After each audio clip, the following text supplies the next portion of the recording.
చల్సాని గారు నమస్తే సార్. నమస్కారం. సార్ నాకు కొంచెం అర్థమయ్యి అర్థం కానట్టుగా ఒక అంశం ఉంది. మిమ్మల్ని అడగాలి అది. రీసెంట్‌గా పోలవరం గురించి పవన్ కళ్యాణ్ గారి స్పీచ్. ఆయన మరి కేంద్ర ప్రభుత్వం దగ్గర నుంచి తీసుకొస్తాను నిధులు అని అన్నారో, లేకపోతే మా నిధులు మేమే తెచ్చుకుంటాము దానికి అనుమతి కోసం అడిగారు. నాకు అర్థం కావట్లేదు. ఎన్ని సార్లు విన్నా. కొంచెం మీకేమైనా అర్థమైతే చెప్పండి సార్. అసలు ఏంటి పవన్ కళ్యాణ్ గారు ఏం మాట్లాడారు? అసలు ఆయన ఉద్దేశం ఏమై ఉండొచ్చు? పోలవరం సభలో ఆయన మాట్లాడిన దానికి మీరు కాదు, మహామహులు తలలో దుబ్బేసి ఆంధ్రప్రదేశ్ హక్కుల్ని ఆత్మగౌరవానికి ఢిల్లీలో తాకట్టు పెట్టే భయంకరమైన పరిస్థితికి వాళ్ళు వెళ్ళిపోయింది అనిపించిందండి. ఆయనకి ఎవరు సలహా ఇస్తున్నారో తెలియదు నాకు. సరే, ఏలూరు ఎంపీ గారు గౌరవనీయులు పుట్ట మహేష్ యాదవ్ గారికి పోటీ చేస్తున్న వారు వారు అత్యధిక సంపన్నులు, వారికి డిస్టిలరీస్ వాళ్ళకి అన్ని ఉన్నాయంట. జగన్మోహన్ రెడ్డి గారు గవర్నమెంట్ లో తయారు చేసే దాంట్లో వారికి కూడా వారు ఇన్వెస్ట్మెంట్ చేశారు. వారికి ఉందా ఆ బ్రాండ్లు చాలా ఉన్నాయి కదండి, అవి కూడా వారికి ఉందని. సరే, వారు అత్యధిక సంపన్నులు. ఆ వారు అక్కడ చాలా ఖర్చు పెడతా ఉన్నారు ఏలూరు పార్లమెంట్ కాన్స్టిట్యూన్స్ లో. పవన్ కళ్యాణ్ గారు 1 కోటి రూపాయలు నేను విరాళం ఇస్తున్నాను దీనికి అని చెప్పుకుంటా వారు మాట్లాడింది. Such a wonderful personality. ఇలా ఎందుకు తయారైపోతున్నారు రోజు రోజు నాకు అర్థం కావట్లేదు. ప్రజలకు ఏదో న్యాయం చేయాలని తపన ఉన్నది ఇప్పుడు నేను భావిస్తున్నా. కానీ దిక్కుమాల సలహాదారులు, చెత్త సలహాదారులు ఆయన పక్కన చేరి రాష్ట్రాన్ని నాశనం చేయడానికి ఈయన వాడుకుంటారని అనిపిస్తుంది. ఆయన వీరాభిమానులు అయినా సరే ఆయనకున్నాను ఈ ఆంధ్రప్రదేశ్ తెలుగు జాతి పట్ల, తన కుటుంబం పట్ల ప్రేమాభిమానులను ప్రతి ఒక్కళ్ళు ఖచ్చితంగా వినాలని చెప్పేది. ఆయన స్పీచ్ లో ఆయన మాట్లాడుతున్నారు, నేను ప్రధానమంత్రి గారు విన్నవిస్తాను ఈ రిహాబిలేషన్ కోసం అక్కడ ఉన్న వాళ్ళ కోసం నేను ఏం చేసిన మేము మాత్రం ఆ రోజు మీకు పట్టణ ప్రాంతాల్లో ఏది ఆక్సిజన్ కాన్సన్ట్రేట్ల కోసం నేను ఆ ప్రాంతాల్లో చింతూరు అటవీ ప్రాంతాల్లో మిగతా తోటలు ఇచ్చాను, హెల్త్ క్యాంపులు పెట్టాను. వాళ్ళ ఊరు గారు కూడా వచ్చారు, మిగతా వాళ్ళందరూ వచ్చారు. ఆ రోజు బృందాకర్తకు వచ్చారు, మధు గారు, వామపక్షులు అందరూ వందలాది మంది ఢిల్లీలో వెళ్ళి పార్లమెంట్ గోడ దగ్గర అక్కడ గట్టి ఉద్యమం చేయడం, అందరినీ కలటం, అనేక నేను నిర్మలా సీతారామన్ గారిని కలిశాను, అనేక మంది కేంద్రంలో ఉన్న పెద్దలను కలిశాను. దాని గురించి మిగతా మిత్రుల్ని చంద్రలింగయ్య దొర గారిని, అలాగే డాక్టర్ సంతోష్ గారిని అందరినీ తీసుకుని వెళ్ళాను. ఆ రోజు నాగేశ్వరరావు గారు అందరూ వచ్చిన సందర్భాలు చూశారు మీరు. ఇలా గట్టిగా ఉద్యమాలు చేస్తుంటే వాళ్ళ గౌరవనీయులు పవన్ కళ్యాణ్ బాబు గారు అక్కడ చేరి అక్కడ ఆయన అభ్యర్థి పోటీ చేస్తున్న నేపథ్యంలో నిర్వాసితుల గురించి మాట్లాడారు. సంతోషం, నేను కాదట్లేదు. కానీ వాళ్ళు జరిగే సిచ్యువేషన్ ఆయన మాట్లాడతా కేంద్ర ప్రభుత్వానికి విన్నవిస్తున్నా అంటే ఆ 33,000 కోట్లు అంటే 33,000 కోట్లు కొంత ఖర్చు పెట్టారండి. కానీ రిహాబిలేషన్ సెటిల్మెంట్ కి తగ్గి ఖర్చు పెట్టాల్సి తక్కువ ఉంది. కానీ వాళ్ళ రేట్లు పెరిగి 2017 రేట్లు 40,000 కోట్లు ఉంది. సరే, అది చాలా ఇంపార్టెంట్. ఆ మెయిన్ డ్యామ్ ఏముందండి, మెయిన్ డ్యామ్ ఎర్తకం రాతి మట్టి కట్టడం మిగిలింది. ఏదో కొంచెం అదేదో కట్టేసేస్తారు, డయాఫ్రామ్ రిపేర్ చేసి దానికి ఖర్చు అయితే ఏముందండి. మిగతా కాలువలకు ఇంకా పూర్తి కావాల్సిన కొంత ఉంది. అది కాకుండా మెయిన్ ఆ ప్రాజెక్ట్ లో మెయిన్ కంపోనెంట్ ఇది. చాలా మంది పనికి మాలిన వాళ్ళు బయలుదేరి 80% కంప్లీట్ అయిపోయింది పోలవరం ప్రాజెక్ట్ అంటున్నారు. పనికి మాలిన వాళ్ళు రాష్ట్రానికి తప్పు దారి పెట్టించేవాళ్ళు. పోలవరం ప్రాజెక్ట్ పూర్తి అయిందంటే దయచేసి ఏంటంటే దాని మీద ఉన్న సిమెంట్ కట్టడం ఎంత సిమెంట్ సంచులు వేశారు, 1000 సంచులకి 700 సంచులు వేసాం పూర్తి అయిపోయిందంటే కాదండి.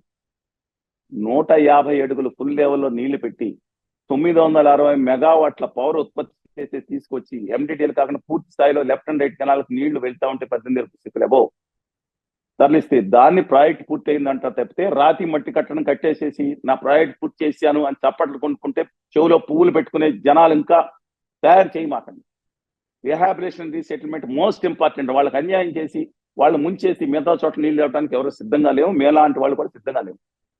పోలవరం సాధన కోసం పెద్దలు ఎర్రనారాయణస్వామి గారిని ఒక మానవత వ్యక్తిత్వం కలిగిన వాళ్ళు రాజకీయాలు పోగొట్టుకున్నాయి. వాళ్ళు మాట్లాడతారేంటండి, పెద్దల ఆస్తులు పోగొట్టుకునే వాళ్ళకి సంపాదించి పోగొట్టుకోవడం కాదండి. రూపాయలు అక్కడ పెద్దల ఆస్తులు పోగొట్టుకున్నాడు. పోలవరం సాధన అధ్యక్షుడు ఆయన విగ్రహావిష్కరణలో వచ్చిన అంతకుముందు సంవత్సరం కింద కూడా చనిపోయారు ఆయన. ఆ క్షణం వరకు గుండె తప్పిస్తా ఉండేది అలాంటి వాళ్ళ మా అధ్యక్షుడు అన్నారు. డెఫినెట్ గా రెస్పెక్ట్ లైక్ ఎనీథింగ్. వాళ్ళ గురించి ఇంకోటి కంపేర్ కూడా చేయండి నేను. అలాంటిది ఆ పోలవరం ప్రాజెక్ట్ దాని విషయంలో కేంద్ర ప్రభుత్వం 40,000 కోట్లు ఇవ్వాల్సి ఉంటే నేను కేంద్రంలో ఉమాభారతి గారు ఆ రోజు ఏం రాశారు, మేమేం మాట్లాడాము, మేము కలిసి అన్ని రికమెండేషన్ ఉంటాయి మీ దగ్గర. ఇవాళ అలాంటిది గవర్నర్ కళ్యాణ్ బాబు గారు మాట్లాడతా ప్రధానమంత్రి నిర్ణయిస్తారంటే ఈ సంవత్సరం 15,000 లేదా 20,000 వచ్చే సంవత్సరం అలా ఇస్తే ఇమీడియట్ గా అది పోలవరం ప్రాజెక్ట్ 150 అడుగులో నీళ్లు పెట్టే విధంగా తయారు. కానీ ఆయన మాట్లాడతా నేను కుట్రపరిస్తాను, ఈ బాధ్యతను ఆంధ్రప్రదేశ్ ప్రజలందరూ పంచుకోవాలి. నాకు అర్థం కాలేదు, నా చెవులు ఏమైనా దుప్పెట్టినయా లేదా నాకు ఆ మైండ్ నాతో కదా అందరూ దుప్పేసిందండి. ఇవాళ వాళ్ళ వీరామ్మాన్ని కూడా 10 ఏళ్ళు పోయిన తర్వాత వాళ్ళకి కొంచెం పెద్దవాళ్ళు అయిన తర్వాత నేనేం మాట్లాడాను వారే మాట్లాడారు. నాకున్న వారి మీద ఉన్న గౌరవభావం వేరు. దాంట్లో నేను కానీ ఎవరో దిక్కుమాల సలహాదారులు ఇలా ఆంధ్రప్రదేశ్ ముంచేదట్లు ఉత్తర భారతీయ సలహాదారులు ఎవరు చేరారని పక్కన చేరి చంద్రబాబు నాయుడు గారి కేసు ఉంటే జగన్మోహన్ రెడ్డి గారి కేసు ఉంది. వీరు ఉత్తర భారతీయ అహంకారం నశించాలని మాట్లాడినారు. పాచిపోయిన లడ్డూలు అన్నారు. ఉత్తర భారతీయ జనతా పార్టీ చేస్తున్న మోసాన్ని మేము ఉద్యమంలో 2.5 ఏళ్ళు ఉన్నాం, తర్వాత కూడా ఉన్నాం, ఏ రోజు ఆపలేదు. విభత్సంగానే ప్రజలు సమ్మెలు చేశాం. ప్రజల ముందుకు రాకపోవడం కాదని రాజకీయ నాయకులు ముంచేశారు. ప్రజల మీద నెపం వేయటం తప్పు. వీళ్ళు నాశనం చేశారు ఉద్యమాన్ని. వీళ్ళు ప్రజలు మొన్న కూడా శ్రీకాకుళం ఇచ్చేపటి చేస్తే ఎంతమంది వేలాది విద్యార్థులు 2 కిలోమీటర్ల పాటు రోడ్డు మీద నడుచుకుని రాలేదా? అనేక చోట్ల ప్రజల మీద నెట్టేస్తారా కొంతమంది? వాళ్ళు కలిసి రాదని 2.5 సంవత్సరాల తర్వాత జగన్మోహన్ రెడ్డి గారు సంవత్సరాల తర్వాత వచ్చారు. పవన్ కళ్యాణ్ గారు వచ్చారు, 4 నెలలు మాట్లాడారు, గట్టిగా మాట్లాడారు. కారణం రాసుకుంటారా ఎంపీలారా అన్నారు, అద్భుతంగా మాట్లాడారు. ఉత్తర భారతీయ అహంకారం ప్రజల జీవనాడి ఎవరు వస్తే ఏమవుతుంది రాజకీయాల్లో వచ్చి లేదా ఇవాళ అధికారంలో ప్రత్యేక హోదా విభజన హామీలు వస్తే మిగతా వస్తే అయ్యి వస్తాయి. యాక్చువల్గా ఏదో 2-3% వస్తే వచ్చినట్టు కాదు. అందుకని ఇవాళ పోలవరం నేపథ్యంలో మాత్రం చాలా బాధాకరమైన సంఘటన ఏంటంటే ప్రజల నుంచి వేసుకోవాలి. ప్రజలు తల ఒక పైసా వేసుకుని 6 నెలల్లో కంప్లీట్ చేసేస్తారు, లేకపోతే 1 year. ఒకసారి వీడియో చూడండి. ఏంటండి ఇది? అంత ఒక మంచి చేయాలని తపన ఉన్న మనిషికి ఎవరో దిక్కుమాల సలహాదారు ఉత్తర భారతీయ జనతా పార్టీ గుజరాతీ వ్యాపారుల ఎవరు సలహా ఇస్తున్నారు ఆయన? అది కూడా కాకుండా ఆయన అధికారంలోకి వస్తే వారు అధికారంలోకి వస్తే దీని మీద సెస్ చేస్తారండి. 5 కోట్ల మంది అనంతపురం ప్రజలు, శ్రీకాకుళం ప్రజలు మేమే వేస్తామండి, కష్టాలు ఉన్నాం కదా కడప ప్రజలు అంటే ఈస్ట్ అండ్ వెస్ట్ గోదావరి మీద తల ఒక జిల్లా మీద లేకపోతే లాభం ఉంది పక్క జిల్లా మీద 10,000 కోట్లు తల జిల్లాకి వేస్తారా పెనాల్టీ? సెస్ ఏందండి ఇది?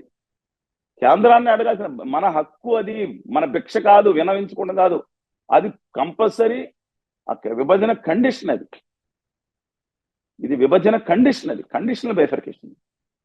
దాంట్లో తెలంగాణ కూడా అన్ని అటువంటి ఇచ్చేసిన డీమ్డ్ అని చెప్పి భారత పార్లమెంట్ చట్టం ఆమోదించింది. 100% నిధులు కేంద్ర ప్రభుత్వం ఇవ్వాల్సిన జాతీయ ప్రాజెక్టుగా టేకప్ చేయాల్సిన ప్రాజెక్ట్ అది. రాష్ట్ర ప్రజలకు జీవనాడి లాంటి ఒక ప్రాజెక్టు, శ్వాస లాంటిది ప్రత్యేక హోదా విభజన హామీలు. దాని గురించి ఇవాళ దురదృష్టకరం. నేను కూడా మై హంబుల్ రిక్వెస్ట్, ఎందుకంటే ఏ రోజు కూడా అనుచితంగా అసభ్యంగా ఎవరి మీద నేను మాట్లాడలేదు. ఆయన్ని బూతులు తిట్టినాళ్ళు, చంద్రబాబు నాయుడు గారిని బూతులు తిట్టినారు, కుటుంబాలను బూతులు తిట్టినాళ్ళు, జగన్ గారిని బూతులు తిట్టిన ఆ పార్టీలో చేరేసి కళ్యాణ్ గారు ఇవ్వలేదు కానీ మిగతా పార్టీలో అమ్మాలు ఎలా తిట్టినాళ్ళు అందరికీ సీట్లు చెప్పులు కొట్టాలని తిట్టిన వాళ్ళందరికీ సీట్లు ఇచ్చి, స్వీట్లు ఇచ్చి, పదవులు ఇచ్చి నెత్తి మీద పెట్టుకున్నారు. వాళ్ళ కాళ్ళు పాలతో కూడా కట్టుకుంటున్నారు. అది వేరే విషయం. ఐ డోంట్ హ్యావ్ వాళ్ళ ఇష్టం. కానీ ఆంధ్రప్రదేశ్ హక్కుల ఆత్మ కోసం ఏ రోజు మేము కాంప్రమైజ్ అవ్వలేదు, మాట తెప్పలేదు, మడని తెప్పలేదు. గత 30 సంవత్సరాల నుంచి మీరు చెప్తున్నాను, ఇక్కడ ఉన్నాయి పుస్తకాలు ఉన్నాయి, నేను రాసిన పుస్తకాలు ఉన్నాయి, రీసెర్చ్ అండ్ డిఫరెన్స్ బుక్స్. 34 సంవత్సరాల నుంచి ఫైట్ చేస్తున్నాను. సుప్రీంకోర్టులో ఫైట్ చేసిన సందర్భాలు ఎన్నో ఉన్నాయండి. అందువల్ల నా హంబుల్ రిక్వెస్ట్, దయచేసి కళ్యాణ్ బాబు గారు, మిమ్మల్ని ఎవరో దిక్కుమాల గుజరాతీ సలహాదారులు ఎవరో ఉంటే దయచేసి వాళ్ళని పక్కన పెట్టండి. తెలుగు ప్రజల హక్కులు ఆత్మగౌరవం కోసం గట్టిగా పోరాడదాం. My humble request.